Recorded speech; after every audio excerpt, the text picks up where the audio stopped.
Okay, welcome to the Audit and Finance Committee meeting today. We're going to first start talking, I'm going to turn this over to Linda to talk about our November statements. Thank you, Mr. Chairman. So after eight months ending November 30th, we are at a $3.6 million gain. Our operating revenues are $6.8 million under budget, which is 56%, and operating expenses are $5.9 million under budget. That's 11% under budget. That's a trend that we have seen for the past few months, and I expect that trend to continue to be the same. We had another good month from MRT. As you can see, mortgage tax revenues are about $1 million over budget. That's all I really wanted to point out on the November statements. Yeah. If there's any questions.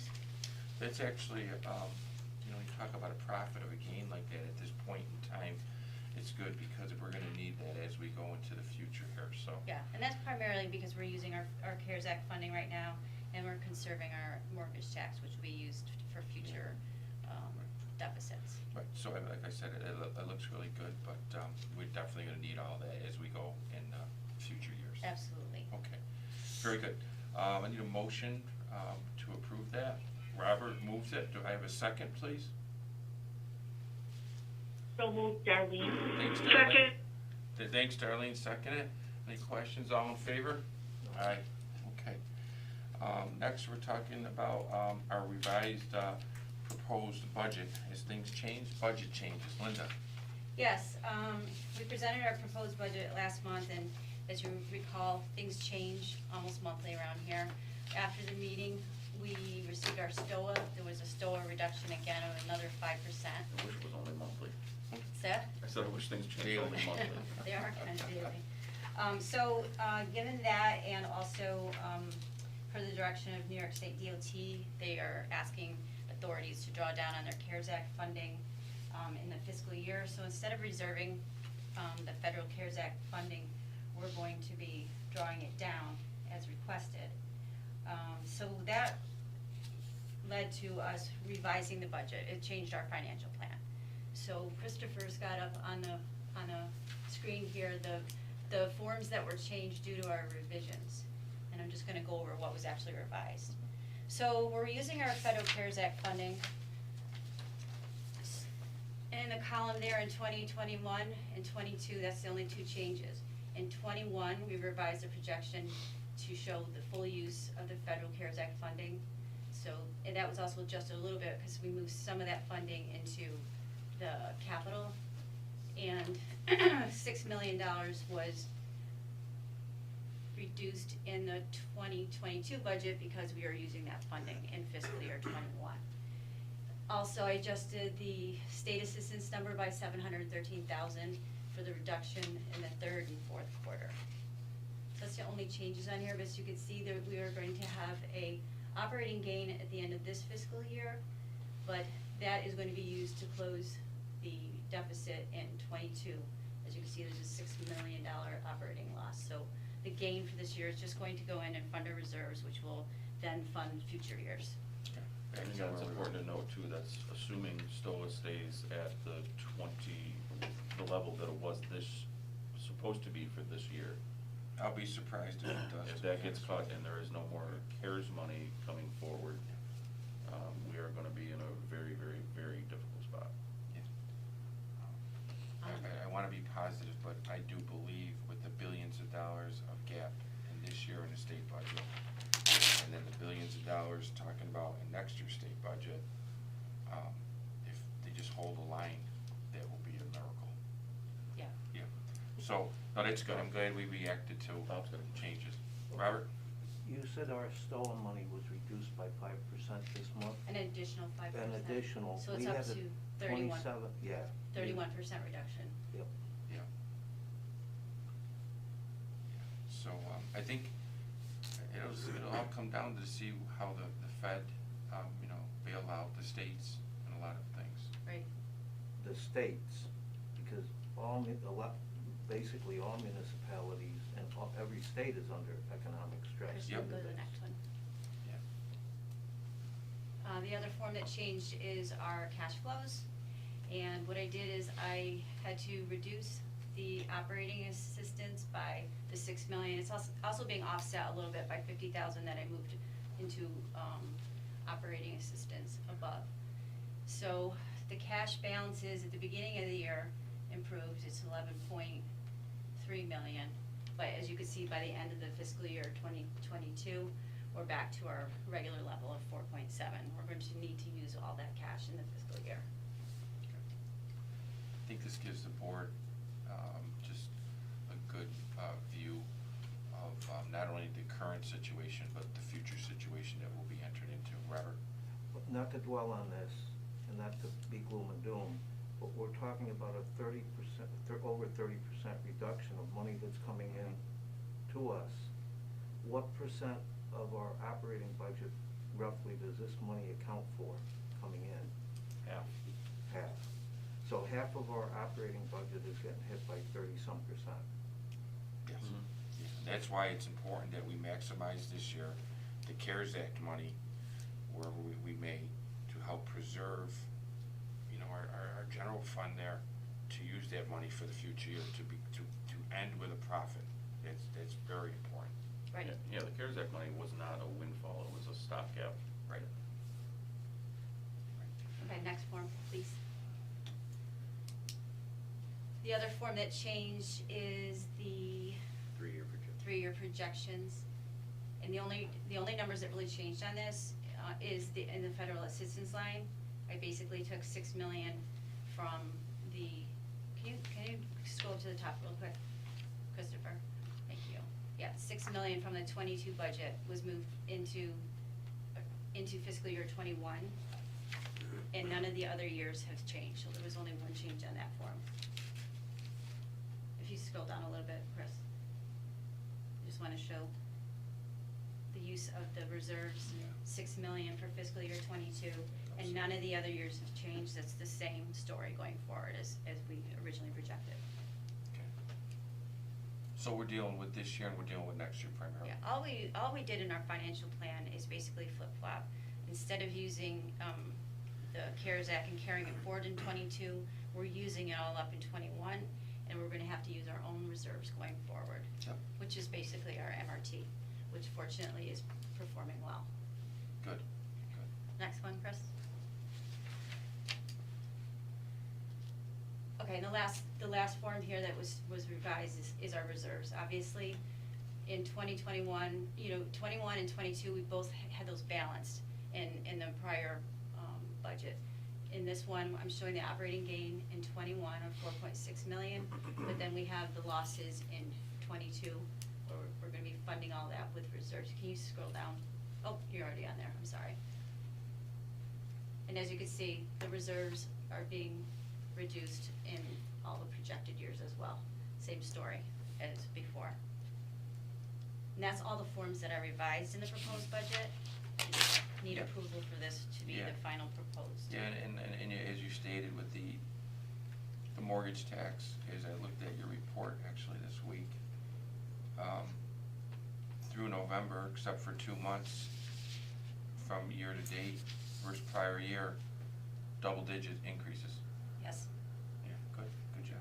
Okay, anybody have any other questions for Linda? That was really well presented. Need a motion to move this? Robert, second?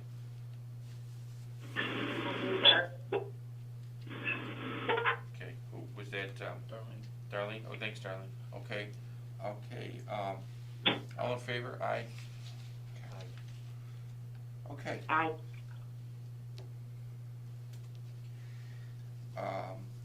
Moving on, our line of credit renewal, this is kind of standard, so you can just touch upon that. Yeah, as I said, I was bringing this forward this month. This is the M&T's commitment letter. There is a typo in my notes. We are using the tax exempt rate for the line of credit. The terms are the same as last year. This will begin on January 12th, 21, when the prior agreement matures. Yep, this is pretty standard. I don't see any questions there. Anybody have any questions? And the rate is? Same as before. It's the 3.7. think Tax- rounds out about 2.7. Yeah, it's the tax exempt rate with a floating LIBOR plus 250 basis points. Okay, motion. But that's 2.5%. What's that? 250 basis points is 2.5%. Yeah, it's around there. I think it's been even lower than that in prior months. When the library went negative, it went down from that. The library's slightly positive right now. Motion bring this to the full board. Robert, thank you. Second? Second on the phone. I'll second. Thank you. Tina? Thank you, Tina. All in favor? Aye. Aye. Okay, Jackie, you're gonna talk to us about our stop loss insurance. Remember, we have a, insurance plan that requires a stop loss. Jackie, go right ahead. Morning, Mr. Chairman. I'm here to present the 2021 Centrostep loss renewal. This is an insurance that Central purchases to cover self-insured medical claims and prescription costs that occur in a 12-month calendar year period over $250,000 per member. Stop loss insurance is effective from January 1 through December 31st, and we have an additional 6 months reimbursement period to collect those funds. In 2020, Centro had one member who incurred costs greater than $250,000, in which Centro should be receiving a refund of approximately $84,000 this year. So one group went out this year to request quotes and got quotes from 3 stop loss carriers for renewal for January 1, 2021. In the board packet, there was a summary showing that the Excelis renewal rate and a quote from Voya and Sun Life. All 3 carriers lasered members on the medical plan, and what this means is for specific cases, the insurance will not reimburse the company until the threshold paid is over that lasered amount. So if we have a member that's lasered at $500,000, we will not get any type of reimbursement until that member goes over that $500,000. Sun Life offered the most competitive pricing for the coverage level of $250,000 at an annual rate of $485,948. This represents a 0.5% cost increase over the prior year. Excelis and Voya were at an 18.5% premium increase, which would be approximately $573,000 per year. Therefore, if we look at Sun Life, we would be saving a potential of $87,000 per year on that premium. So we would recommend that we look to change carriers this year to Sun Life. Okay, now, just for the board's information, remember, we are self-insured, which means we pay dollar for dollar for the claims. And that's why we have a stop loss policy here. If you're fully insured, you just pay what the premium is, and the rest is up to the insurance company, but we are a self-insured plan. And to have, I think we had one you mentioned, which for a sizable organization this big is, someone's been watching over us, so that's pretty good. Jackie, any other comments on that? No, unless you have any questions of me. Not at all, not at all. That was good work going out on the market there. It's a nice savings for the authority. Well noted. I need a motion here to move it to the full board for adoption, Sun Life. Robert, second. Second. Thanks, Tina. All in favor? Aye. Aye. Okay, Jackie's gonna stay up at the plate. She's gonna talk to us about the UMR medical premium rates. Yeah, so this year, one group calculated our 2020 UMR medical plan premium equivalent based upon our experience in the past, increase in future medical prescriptions and medical claims costs, industry trend, inflation, and large claims analysis. And below in the packet, which I had included, is a summary of a premium equivalent in which they recommended a 2% increase for our premium this year. So we would ask for a motion to move forward with that. Are there any questions? seems pretty fair in the market right now. Any questions by the board for Jackie? If not, I need a motion for, to approve the UMR medical premium rates. Robert, second? Darlene, second. Yes. Darlene, second, great.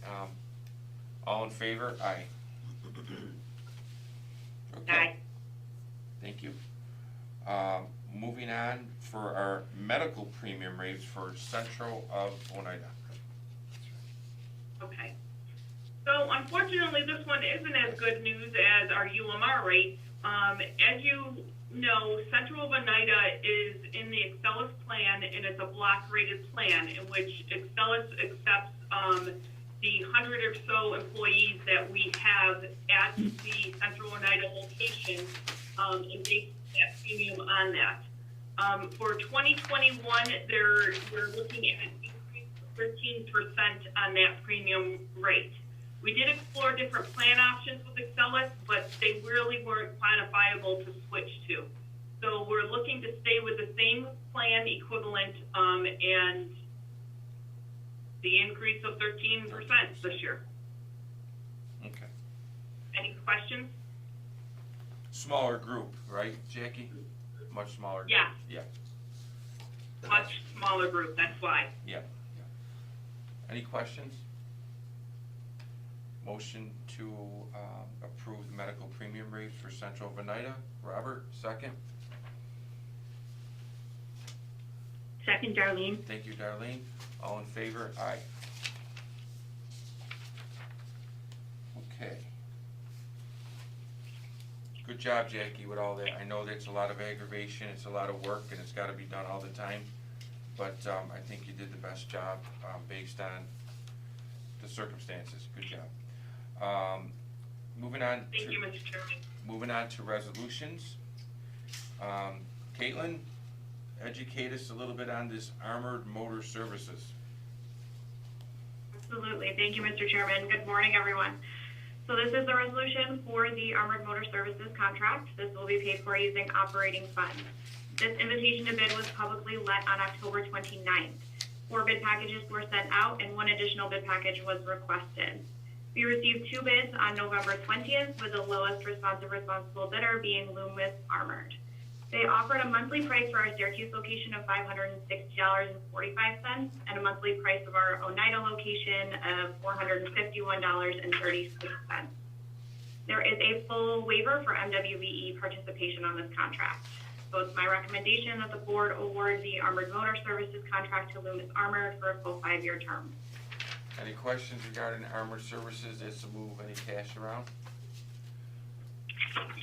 If not, I need a motion. Robert, second. Seconded, Darlene. Thank you, Darlene. All in favor? Aye. Caitlin will stay up, and we're gonna talk about the purchase of the integrated mobile ticketing and electronic validation system. If it was any longer, that title, we have to do 2 resolutions. Go ahead, Caitlin. Okay, so I won't repeat the title. This is a sole source purchase through GenFair. They are the manufacturer of our current fare collection system. This purchase will allow our riders to utilize electronic fare media. This is hopefully beneficial during our larger events, most notably the state fair. So the board is aware we are in contact with GenFair right now regarding terms of the agreement, and we're utilizing the assistance of McKenzie to get that taken care of. At this point, I'd like to tag in EJ. This is a grant purchase, so he's going to speak directly to the grant funds. Okay, EJ? So this will be purchased using CARES Act funds. For that process, we needed to amend the statewide transportation improvement program. So we are in the process of doing that. The final step will be passing at the SMTC Policy Committee meeting in January. Once that is complete, I can amend the grant with this project, but we don't see any problems with that. So if there are any questions, I'd be happy to answer it. Okay, so it's 100% paid for by the CARES Act funds. Correct. Okay, just wanna make the board aware of that. Very good. Any questions, anybody? This is also gonna have some other benefits too. in addition to mobile ticketing, so people can use their phone to board the bus. We're also gonna be able to sell our bus passes directly from the fare box now. So you can get on, use your phone, purchase a, whatever. So the 7-day, 10-day. efficiencies are a lot better. Yep. Good, that's great. Good. Motion to bring it to the full board. Robert, second. Second, Darlene. Thank you, Darlene. All in favor? Aye. Aye. Moving on to Minivan Services. Caitlin, you're up. Yeah, so this contract will be paid for using operating funds. This invitation to bid was publicly let on October 20th. We sent out 20 bid packages with 11 packages being requested. On November 10th, we received 3 bids, with the lowest responsible bidder being Suburban Taxi. They offered an hourly rate of $42 for all of the 6 runs included on this contract. Full waiver for MWBE participation is currently pending with New York State. So it's my recommendation that the board award the Specialized Transportation Minivan Services A contract to Suburban Taxi for a 5-year term. Okay, that's resolution 3D. As you can see, all the bids are laid out there, pretty easy to read. If there's any questions, if not, motion to bring it to the full board for approval. Robert, second. Oh, okay, I'm sorry, Tina beat you, Robert. Tina moved it. Robert seconded it. All in favor, aye. Caitlin? Aye. Caitlin, good job with all that work. Good job. Okay. Thank you. Linda, anything else we need to talk about? Yes, we're just gonna have a discussion about insurance reserves. Yes, we're gonna have a little, Linda's gonna give us, a little 101 discussion on insurance reserves so the board is comfortable on our reserves and where they are. Thank you. So due to the revisions we did to the budget for '22, as you recall, we have a gain at the end of the year. This does not mean that we're flush with reserves or cash. As I stated when we reviewed the forms, all of that will be needed for fiscal year '22 and future years. So what we need to discuss is possibly replenishing current reserves and creating additional health insurance reserves. Yeah, so for those of you with tenure on the board, even in the staff, you might recall that our insurance reserve used to be $4 million. It's, over the years, we've had to borrow against it to meet cash flow needs. Couldn't always pay back the full amount, and it's now down to $3.25 million that we tried to keep in the reserve account. Lynn and I have met several times over the last few weeks, and our recommendation to the board is that you consider, there's no action needed today. We want you to be able to think about this, and we'll take action in January. Consider raising that back up to the $4 million level. In addition to that, one of the things I would like to do is establish a health insurance reserve. You know, those are our 2 most vulnerable areas, is our liability insurance, because we're self-insured for the first $1.5 million, and our health insurance, because, you know, we're our self-insured plan for the vast majority of our employees. This year, as you just noted, we only saw a 2% increase in the premium equivalent. So we were fortunate in that, and I think a lot of that has to do with the pandemic and, you know, doctors' offices being shut down, no elective surgeries for, you know, a 2 or 3 Delay in the period. procedures. Right, so, you know, my fear would be is that once we get back to some normalcy and people are going back to the doctor on a more regular basis and elective surgeries come back, that we are gonna see a spike in our insurance costs. So what I would like to do is establish, at the next meeting by resolution, a health insurance reserve, so we can have money set aside to offset some of the higher costs, or if we were to go beyond budget in a given year, rather than going out to the employees and saying, okay, now we're gonna have a 10, 12, 13% increase in premium equivalent, we could use some of those reserve dollars to pay down that excess liability. I think that's smart. I agree with you on medical claims. I believe that a lot were delayed this year because of circumstances. And it's always good to build reserves up, and I will definitely look forward to your professional recommendation, Linda and Brian, in the future meetings, so we establish a higher threshold. That's good planning. Any questions by the board? There is no action on this item, it's for an FYI, but I like it. Okay, Linda, anything else we need to discuss? No, that completes my report. Nothing? No. Good. Sometimes you can't hear with all these masks Oh, going on. sorry. That's all right. Okay, with that being said, no other, information or anything to discuss with audit finance, so we're gonna stop this and we're gonna come back on, Mr. Director, what time? How much time do you wanna take a break? 9:42 right now. We wanna go at wanna go to 9:50? Sure, 9:50 general board. Okay, so we'll take 8 minutes break and then we'll come back. Thank you, everybody else.